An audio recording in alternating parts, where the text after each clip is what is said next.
Rahayu, Rahayu, Rahayu. Apa kabar semuanya? Jumpa lagi ya. Kali ini mau mengkaji mengenai Ratu Adil Satrio Piningit dan Kanjeng Ratu Kidul.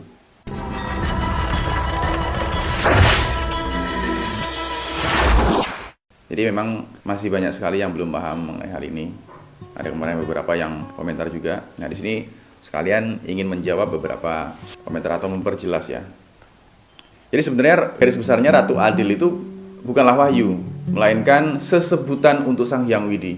Nah, khalifahnya itu atau utusannya itu di akhir zaman ini disebutnya Satrio Piningit, Budak Angon, itu ya, itu sama saja. Lalu wahyu yang dibawa itu adalah Wahyu Cakraningrat. Sudah berkali-kali saya bilang Wahyu Cakraningrat ya. Ratu Adil itu ya Satrio Piningit sendiri karena memiliki wahyu dari Tuhan itu tadi, yang disebut Wahyu Cakraningrat ya. Lalu Ratu Adil sendiri atau Satrio Piningit itu dari kacamata hakikat itu sendiri disebut juga Nur Muhammad, itu yang ada di setiap diri manusia. Jadi Ratu Adil ini bukan tentang pria dan wanita sebenarnya. Jadi zaman dahulu itu raja itu juga sesebutannya sebagai ratu. Ratunya siapa gitu, rajanya siapa, maksudnya kayak gitu. Tapi juga ada pendampingnya sang raja itu disebut ratu juga. Jadi seperti gini loh analoginya. Pada saat orang Jawa bawa anak cewek misal, ada yang tanya pakai bahasa Jawa ya, niki putrane nggih Bu, pasti pakai kalimat niki putrane nggih Bu, niki putrine nggih Bu, kan gitu. Bukan begitu, tapi niki putrane nggih Bu, itu sama aja padahal anaknya cewek loh. Ini cuman bahasa, sesebutan. Harusnya orang-orang yang mengerti bahasa itu harusnya ngerti ya. Nah, nanti itu kan akan muncul raja dan ratu, laki-laki dan perempuan. Si rajanya ini nanti adalah Satrio Piningit yang secara roh itu adalah anak dari Dewi Nawangwulan atau Kanjeng Ratu Kidul, dan yang perempuan atau ratunya ini nanti adalah titisan dari Kanjeng Ratu Kidul sendiri ya, atau Dewi Nawangwulan. Tapi nanti yang memimpinnya itu tetap rajanya, karena sejak zaman dahulu itu memang rajanya yang diberikan kuasa. Kenapa begitu? Karena rajanya inilah yang diberikan wahyu oleh Tuhan. Di sini jelas ya. Jadi kenapa tetap rajanya yang memimpin? Karena rajanya lah yang menerima wahyu dari Tuhan. Dan ratunya ini atau secara roh itu adalah ibunya itu, atau Kanjeng Ratu Kidul atau Dewi Nawangwulan ini, beliau dekat sama Tuhan. Tapi beliau tidak dipilih sebagai imam. Si imamnya tetap si raja ini tadi. Imamnya inilah yang menerima wahyu Cakraningrat itu tadi. Jadi ini sudah ketentuan ya, sudah ketentuan Sang Hyang Widi. Jadi Ibu Pertiwi itu adalah seorang wanita atau ratu yang dekat dengan Satrio Piningit, lalu yang diberikan kuasa untuk pembenahan bumi sebagai juru selamat. Beliau yang disebut Ratu Adil, Satrio Piningit, Budak Angon, dan Khalifatul Mahdi. Ya, jelas di sini ya. Sebagai analogi kayak gini. Dulu pada zaman Nabi ada, kita sebut aja Nabi Isa ya. Nabi Isa alaihissalam itu dilahirkan oleh Bunda Maria. Lalu yang diberi kuasa siapa? Nabi Isa. Ya, karena beliaulah yang menerima wahyu dari Tuhan. Jadi Bunda Maria menghormati Nabi Isa karena wahyunya itu tadi. Dan Nabi Isa pun tetap menghormati Bunda Maria karena siapa? Karena secara jasad adalah ibunya.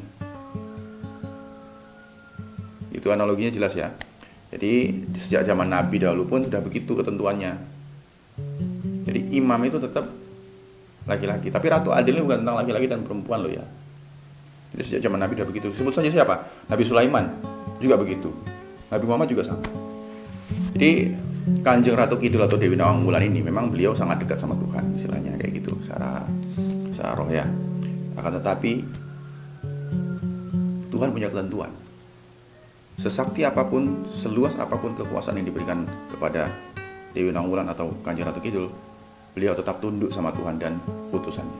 Lalu kemarin juga ada yang bilang bahwa Kanjeng Ratu Kidul itu adalah musuh bebuyutan Ratu Adil atau Imam Mahdi.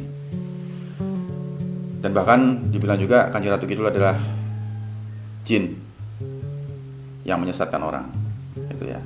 Nah ini menurut saya ya nggak apa-apa, memang kapasitasnya dari situ. Mungkin jawaban saya kali ini akan membuat kita semua berpikir secara bijaksana ya, dan bersikap juga bijaksana. Saya bacakan aja dari sebuah artikel yang diambil dari sebuah kitab kuno. Ya, ini saya bacakan kitab kuno tersebut berjudul Terbukanya Pulau Jawa, karangan Habib Syekh Muhammad Idrus yang diterbitkan pada tahun 1845, yang diambil dari Nabiullah Khidir alaihissalam. Jadi gini ceritanya. Ini cerita diambil dari batasnya Nabi Sulaiman ya. Nah, kalau jauh lagi nanti agak sedikit membingungkan.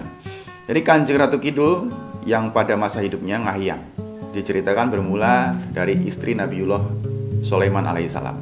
Setelah Nabi Sulaiman itu wafat, beliau Ratu Bilqis mengahyang karena cintanya yang begitu besar kepada Nabi Sulaiman. Namun Allah berkehendak beda. Beliau ditempatkan sebagai Ratu Selatan di bawah perintah Nabi Khidir alaihissalam, mengepalai seluruh Abdul Jumud, Ahmar Abyad, Korin dan Janu di wilayah Timur Tengah. Juga Nyimas Ayu Nilam atau Kencana Wungu, atau Dewi Sekarwangi atau Dewi Nawang Wulan istri Jaka Tarub yang kini menjadi Ratu Pantai Selatan wilayah Cilacap. Siti Aisyah atau Dewi Pembayun atau Nyimas Rara Ayu, pekesi dari keturunan Demak yang ibunya dinikahi oleh Prabu Siliwangi, yang menikah dengan Ratu Palaga Inggris. Beliau juga ngahyang dan menjadi penguasa Pantai Selatan setelah kerajaan ayahandanya Raib ditanam Lidi Lanang. Lalu Dewi Sekarsari atau Dewi Andini, salah satu dari putri Nawang Wulan. Beliau memang sejak lahir telah menempati wilayah Pantai Selatan yang menguasai Abdul Jumud dan Ahmar, bagian Sukabumi, Garut dan sekitarnya. Nah, jadi ini buat referensi ya, agar berpikirnya secara secara bijaksana. Jadi memang beliau ini titis temitis atau reinkarnasi terus kayak gitu. Makanya tetap ada, dan beliau tuh secara roh itu sebenarnya ibu-ibu para dewa itu tadi. Jadi secara roh itu adalah ibu-ibu dari dewa tadi. Makanya semasa hidupnya adalah cerita begitu terus ngayang, cerita begitu lagi terus ngayang, kayak gitu. Nah, segitu mudah-mudahan itu memberikan penjelasan yang cukup ya, meskipun hanya sedikit. Paling tidak pikirannya sedikit terbuka. Jadi mudah-mudahan itu menjelaskan siapa Kanjeng Ratu Kidul itu secara jasmani ya. Ini loh yang kemarin juga saya bilang pada video sebelumnya, harus tahu, harus bisa bedain mana Kanjeng Ratu Kidul, mana ratu-ratu yang lain, dan mana ratu jin bawahan Kanjeng Ratu. Ya, harus bisa bedain tuh. Mereka itu bukan musuh dari Satrio Piningit. Justru mereka itulah nanti juga ikut membantu Satrio Piningit dalam memerangi kebatilan di muka bumi ini. Kenapa bisa patuh? Ya itu tadi, karena wahyu dari Tuhan tadi. Karena beliau adalah utusan Tuhan yang menerima wahyu. Jadi nggak ada yang berani menyangkal. Ya, yang menyangkal paling yang menurut cerita adalah siapa? Ya Dajjal itu yang berani menantang istilahnya. Lalu juga ada yang bilang Kanjeng Ratu Pantai Selatan itu adalah jin dan banyak menyesatkan orang lain lah. Ya menurut saya sih gini loh. Menurut saya yang menyesatkan itu bukan ratu, bukan Kanjeng Ratu. Yang menyesatkan orang-orang itu adalah siapa? Keserakahannya sendiri, dan ulah sifatnya sendiri, perilakunya sendiri. Ya, jadi karena keserakahannya dia itu tadi, dia sesat. Terus sehingga datang ke suatu tempat, dia merasa bertemu sama Kanjeng Ratu ini, padahal yang ditemui sebenarnya adalah jin yang menyerupai. Tapi meskipun begitu pun, ya tetap bukan salah si jin, ya salah manusianya itu sendiri. Kenapa dia serakah? Gitu ya. Jadi jangan salah loh. Jadi manusia ini sebenarnya sesat itu karena sifatnya sendiri, karena keserakahan sendiri, karena ambisinya sendiri. Makanya ada beberapa video saya juga menjelaskan, kendalikan 9 lubang dalam dirimu itu, hawa nafsu. Ya, mencari ilmu itu juga harus menggunakan keikhlasan, ketulusan. 9 lubang dalam diri itu dikendalikan dengan baik. Kalau orang Buddha bilang begini, isi adalah kosong, kosong adalah isi. Kosongkan segala hawa nafsu atau angkara murka dalam dirimu itu, sehingga ilmu yang kamu dapat itu juga ilmu yang jernih, bersih. Itu benar-benar ilmu dari guru yang sejati. Sekian saja mungkin hari ini. Terima kasih, mudah-mudahan ini semuanya bermanfaat. Jika ada yang kurang berkenan, saya mohon maaf. Rahayu, rahayu, rahayu.